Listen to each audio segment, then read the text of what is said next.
دوست داری با چه کسی در بهشت باشی؟ از خودت بپرس، دوست داری در بهشت با چه کسی باشی؟ با خانواده‌ات؟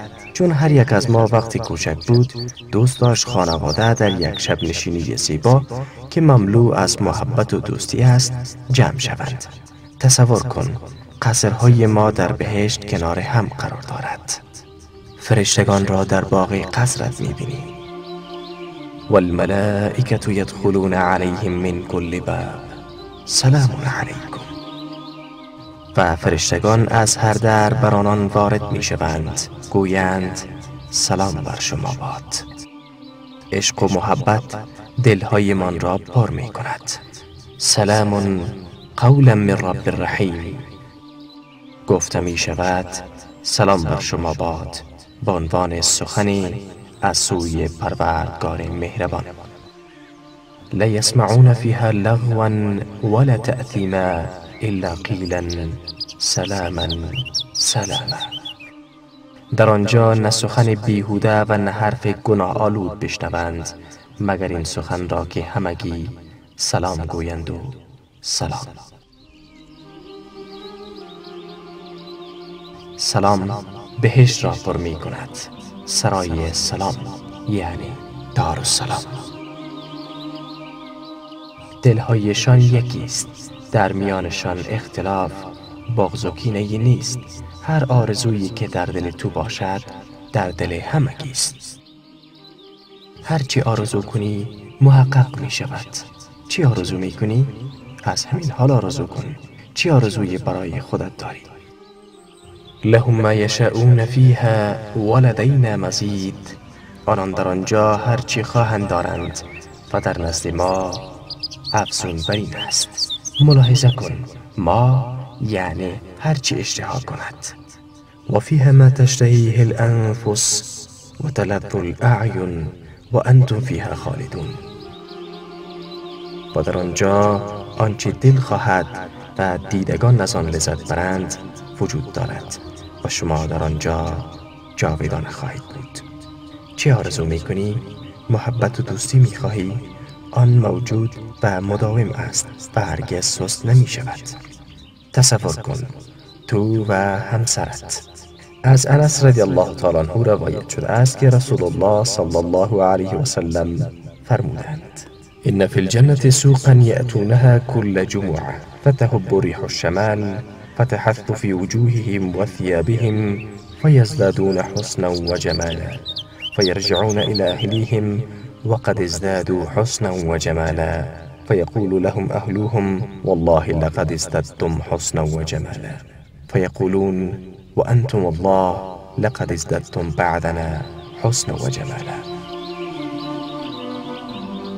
در بهشت بازاری است که اهل بهشت هر جمعه به آنجا می آیند و باد خنک شمال می وزد و به صورت و لباس آنان می وزد و آنان بر اثر نسیم آن لطافت و زیباییشان زیاد می شود. بعد نزد خانواده هایشان در حالی که بر حسن و جمال آنان افزوده شده برمی گردند. اهل خانواده با آنان می گوید والله سوگند که حسن و زیبایی شما افزوده شده است. آنان جواب می دهند والله سوگند بعد از ما و در غیاب ما حسن و جمال شما نیز افزونتر شده است. تصور کن هر هفته بر زیبایی تو همسرت افزوده می شود تا بی نهایت. بسیاری از مردم در زندگی دنیا عاشق سفر، گردش و استکشاف هستند. می خواهم در بهشت مسافرت کنم و زیبایی ها و گنج هایش را شخصاً کشف کنم. چون این افراد خیلی در بهشت خوشحال می شوند. بعضی از مردم هزاران کیلومتر مسافرت می کنند تا آفرینش الله متعال یا صنعت انسان را در دنیا ببینند، مثل آبشارهای نیاگارا، برج ایفل، تاج محل و امثال آن. نظرت در مورد مناظر و تحفه هایی که الله در بهشت برای ما آماده کرده چیست؟ به نظر تو آیا زیبایی و شگفت‌انگیزی آبشارهای بهشت مثل زیبایی و شگفت‌انگیزی آبشارهای دنیاست؟ خودت و همسرت را در حال گردش در جزیره خصوصی خودتان در بهشت تصور کن که در آن شیرین ترین دریاها و رودها قرار دارد. زیباترین منظره‌ای که در دنیا دیده‌ای چیست؟ خوب در مورد آن فکر کن. چی تأثیر در دلت گذاشته است؟ مناظر بهشت را با آن قیاس کن. تأثیر بزرگ آن بر قلبت چگونه خواهد بود؟ این سفر چند سال طول خواهد کشید؟ آرزو می‌کنی یک سفر دور بهشت داشته باشی؟ بهشتی که پهنایش به اندازه آسمان ها و زمین است. از انس ابن مالک رضی الله تعالی عنه روایت شده است که پیامبر من صلی الله علیه و سلم فرمود: إن في الجنة لشجرة يسير الراكب في ظلها 100 عام لا يقطعها. در بهشت درختی وجود دارد که فرد سواره 100 سال در زیر سایه آن حرکت می کند، اما نمی تواند آن سایه را به پایان برساند. بگو برایم، آیا می خواهی با طیاره مسافرت کنی یا بر روی فرش باد، یا مثل سرور من جعفر که با دوبالش می برد؟ هرچی می خواهی آرزو کن. یا با بهترین موتر، یا با براقی که در سفر اسرا بود، یا یک کشتی کاملا مجهز تفریحی را آرزو می کنی. هر چیزی را که بر بی نهایت تقسیم کنی مساوی با صفر است. برای خودت چی آرزو می کنی؟ می خواهم فیلم زندگیم در دنیا را برگردانم. الله متعال آنچی بوده و آنچی خواهد بود و آنچی نبوده که اگر می بود چگونه خواهد بود را می داند.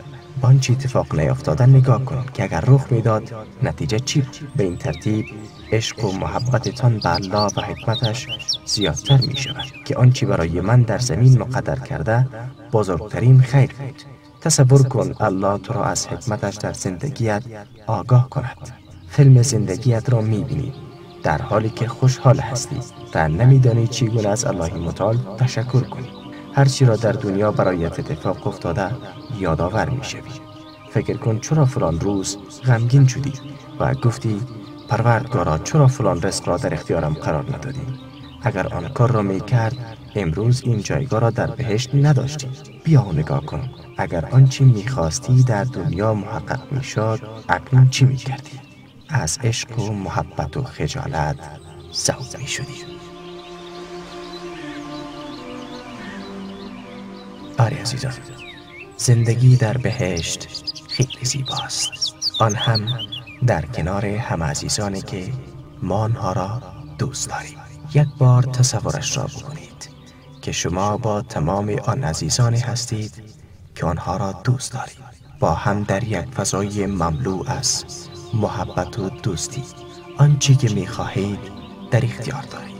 بعضی ها می گویند آیا در بهشت خسته می شویم؟ این مطلب در برنامه بعد پایان این بخش.